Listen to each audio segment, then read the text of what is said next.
வெளிப்படுத்தின விசேஷம் 14ஆம் அதிகாரம். பின்பு நான் பார்த்தபோது, இதோ சீயோன் மலையின் மேல் ஆட்டுக்குட்டியானவரையும் அவரோடே கூட அவருடைய பிதாவின் நாமம் தங்கள் நெற்றிகளில் எழுதப்பட்டிருந்த 144,000 பேரையும் நிற்க கண்டேன். அல்லாமலும் பெருவெள்ள இரைச்சல் போலவும் பலத்த இடிமுழக்கம் போலவும் ஒரு சத்தம் வானத்தில் இருந்து உண்டாக கேட்டேன்.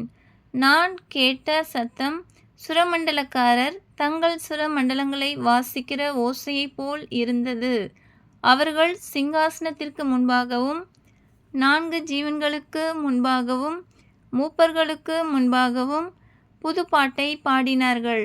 அந்த பாட்டு பூமியிலிருந்து மீட்டுக்கொள்ளப்பட்ட 144,000 பேரே அல்லாமல் வேறொருவரும் கற்றுக்கொள்ள கூடாதிருந்தது. ஸ்திரீகளால் தங்களை கரப்படுத்தாதவர்கள் இவர்களே, கற்புள்ளவர்கள் இவர்களே, ஆட்டுக்குட்டியானவர் எங்கே போனாலும் அவரை பின்பற்றுகிறவர்களும் இவர்களே. இவர்கள் மனுஷரிலிருந்து தேவனுக்கும் ஆட்டுக்குட்டியானவருக்கும் முதற் பலனாக மீட்டுக்கொள்ளப்பட்டவர்கள். இவர்களுடைய வாயிலே கபடம் காணப்படவில்லை. இவர்கள் தேவனுடைய சிங்காசனத்திற்கு முன்பாக மாசில்லாதவர்களாய் இருக்கிறார்கள். பின்பு வேறொரு தூதன் வானத்தின் மத்தியிலே பறக்க கண்டேன்.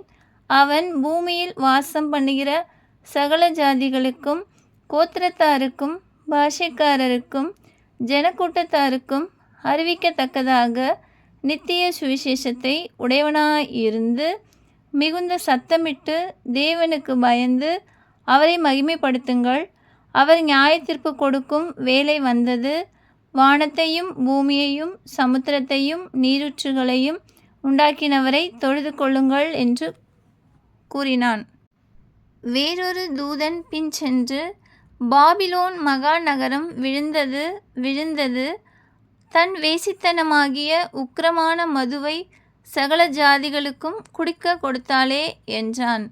அவர்களுக்கு பின்னே 3ஆம் தூதன் வந்து மிகுந்த சத்தமிட்டு மிருகத்தையும் அதன் சொரூபத்தையும் வணங்கி தன் நெற்றியிலாவது தன் கையிலாவது அதன் முத்திரையை தரித்து கொள்கிறவன் எவனோ அவன் தேவனுடைய கோபாக்கினையாகிய பாத்திரத்திலே கலப்பில்லாமல் வார்க்கப்பட்ட அவருடைய உக்கிரமாகிய மதுவை குடித்து பரிசுத்த தூதர்களுக்கு முன்பாகவும் ஆட்டுக்குட்டியானவருக்கு முன்பாகவும் அக்கினியினாலும் கந்தகத்தினாலும் வதிக்கப்படுவான். அவர்களுடைய வாதையின் புகை சதா காலங்களிலும் எழும்பும். மிருகத்தையும் அதன் சொரூபத்தையும் வணங்குகிறவர்களுக்கும் அதனுடைய நாமத்தின் முத்திரையை தரித்து கொள்ளுகிற எவனுக்கும் இரவும் பகலும் இளைப்பாறுதல் இராது. தேவனுடைய கற்பனைகளையும் இயேசுவின் மேலுள்ள விசுவாசத்தையும் காத்து கொள்ளுகிறவர்களாகிய பரிசுத்தவான்களுடைய பொறுமை இதிலே விளங்கும் என்று கூறினான். பின்பு பரலோகத்திலிருந்து ஒரு சத்தம் உண்டாக கேட்டேன். அது, கர்த்தருக்குள் மரிக்கிறவர்கள் இது முதல் பாக்கியவான்கள் என்றெழுது. அவர்கள் தங்கள் பிரயாசங்களை விட்டொழிந்து இளைப்பாறுவார்கள். அவர்களுடைய கிரியைகள் அவர்களோடே கூட போம். ஆவியானவரும் ஆம் என்று திருவுளம் பற்றுகிறார் என்று சொல்லிற்று. பின்பு நான் பார்த்தபோது, இதோ வெண்மையான மேகத்தையும் அந்த மேகத்தின் மேல் மனுஷகுமாரனுக்கு ஒப்பானவராய் தமது சிரசின் மேல் பொற்கிரீடத்தையும் தமது கையிலே கருக்குள்ள அரிவாளையும் உடைய ஒருவர் உட்கார்ந்திருக்கிறதையும் கண்டேன். அப்பொழுது வேறொரு தூதன் தேவ ஆலயத்திலிருந்து புறப்பட்டு மேகத்தின் மேல் உட்கார்ந்திருக்கிறவரை நோக்கி, பூமியின் பயிர் முதிர்ந்தது, அறுக்கிறதற்கு காலம் வந்தது. ஆகையால் உம்முடைய அரிவாளை நீட்டி அறுத்துவிடும் என்று மிகுந்த சத்தமிட்டு சொன்னான். அப்பொழுது மேகத்தின் மேல் உட்கார்ந்தவர் தமது அரிவாளை பூமியின் மேல் நீட்டினார். பூமியின் விளைவு அறுப்புண்டது.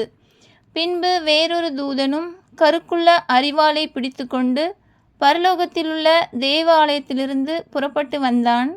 அக்கினியின் மேல் அதிகாரமுள்ள வேறொரு தூதனும் பலிபீடத்திலிருந்து புறப்பட்டு வந்து கருக்குள்ள அரிவாளை பிடித்திருக்கிறவர்களை நோக்கி, பூமியின் திராட்சை பழங்கள் பழுத்திருக்கிறது.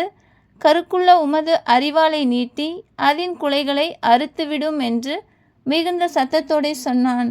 அப்பொழுது அந்த தூதன் தன் அரிவாளை பூமியின் மேலே நீட்டி பூமியின் திராட்சை பழங்களை அறுத்து தேவனுடைய கோபாக்கினை என்னும் பெரிய ஆலையிலே போட்டான். நகரத்திற்கு புறம்பே உள்ள அந்த ஆலையிலே அது மிதிக்கப்பட்டது. அந்த ஆலையிலிருந்து 1600 ஸ்தாதி தூரத்திற்கு இரத்தம் புறப்பட்டு குதிரைகளின் கடிவாளங்கள் மட்டும் பெருகி வந்தது. ஆமென்.